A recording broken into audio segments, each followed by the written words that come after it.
Sa atong tubag sa Salmo, nag-ingon ta, ang Ginoo maayo o maluluyon.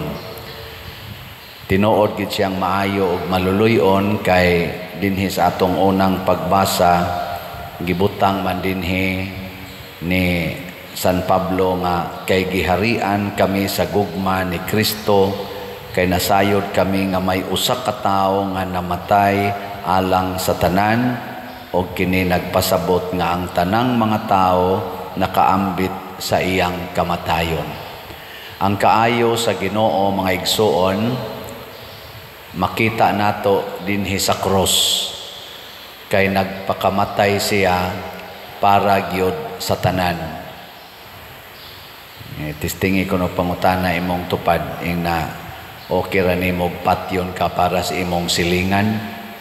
Ana, okay ra. Maglisod magitag pakamatay para sa atong nasod. Labaw na gyud sa tanang katawhan. Mao na pasalamat nga ang Ginoo maayo gyud og maluluyon.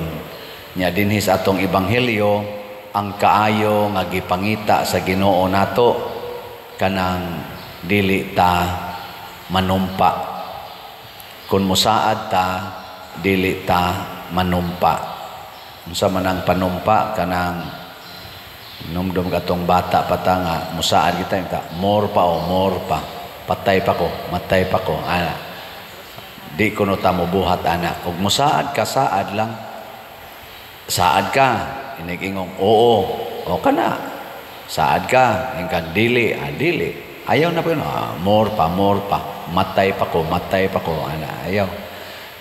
Naamang ginang Ginoo, kanang Ginoo, naamang ginang Ginoo, di mo sugotan na sa Kristo.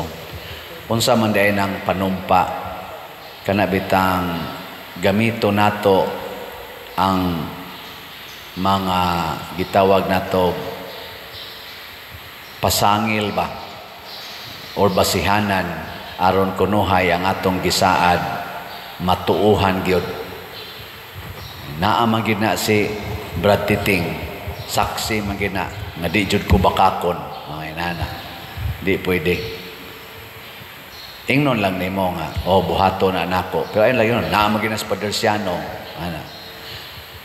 Mao bitaw kaning atong mga usahay, kaning atong mga politisyan, mugamit gina sila ilang mga padrino o padrina, kanang mga dagkog ranggo ba magpa-endorse aron lang gyud tuuhan nga sila tininuod ang ilang pagdagan, magpa-endorse, o kinsa nang mga murag sikat-sikat mao'y mo endorse nila.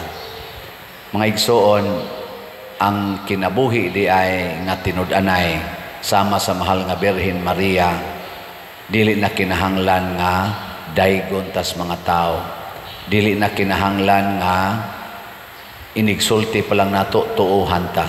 Ang gikinahanglan sa Ginoo, unsay atong gisulti, atong tumanon. Sa pinaka kana gyong gitawag og sinsiro og matinud-anon nga pagbuhat. Pareaning akong pagkapari, ako man jong gikomit nga anhi jud ko dinhi moalagad. Di gikan atong August 6, 2019 hangtod karon, sige jud kog alagad.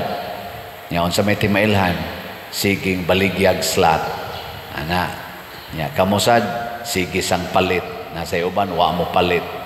Di mo na sa sige na tong palit, ako sige sa kog baligya, ang tanan natong nadawat nga mga donations ato sang gialagad sa atong katilingban o bisan pa outside sa atong parokya. O kung sa may nahitabo na kinakita gyud nga ang akong pagkumit nga moalaga dinhi ug ang inyong pagkuyog nako, isip kita mga parishioners o ako parish priest ninyo, nakahimo gitag nindot-nindot nga kalambuan dinhi sa atong parokya.